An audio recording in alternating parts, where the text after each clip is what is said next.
So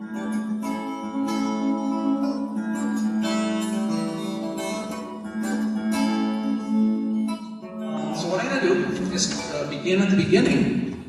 And in the beginning, harp guitars were not called harp guitars. They were called many other things except harp guitars. But people used to invent instruments that they called harp guitars because they had a harp-like tone, harp-like, because it sounded beautiful or better or whatever. Or they had other harp-like features. For instance, this instrument here was made in 1798 in London by a fellow named Edward Light. He invented a sort of guitar neck with 8 strings tuned into an open chord, to an open C chord, that it would be easy for ladies of the, to play in the parlor.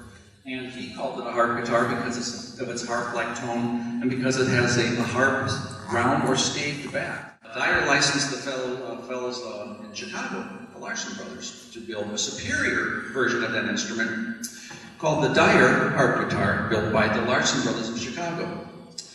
They took Knudsen's design, paid the license fee, and improved upon it with a new headstock, a gorgeous cloud-shaped bass extension, and this one's the fanciest model with the Tree of Life inlay. This is as good as it gets, folks, right here.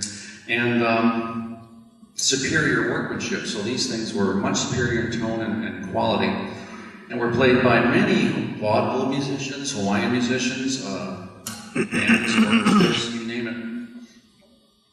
And you'll see a lot of copies, which modern makers have copied this design because it's everyone's favorite, or many people's favorite, I should say.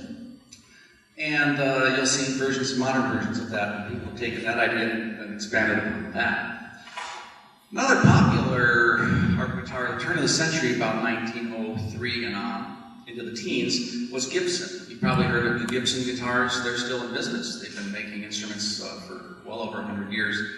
All types of stringed instruments. They introduced their harp guitars, this one and this one, in 1903.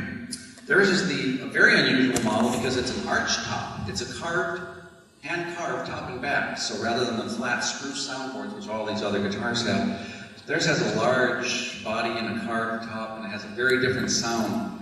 And of course, a very different look. They're fantastic looking instruments, and most of them end up as wall hangers because they look fabulous. But not many people enjoy playing them because they're very unwieldy.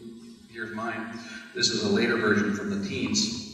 And it's very heavy. The neck's like playing a baseball bat. And it's got a larger amount of strings, originally 12, now dropped down to 10, for a full chromatic scale.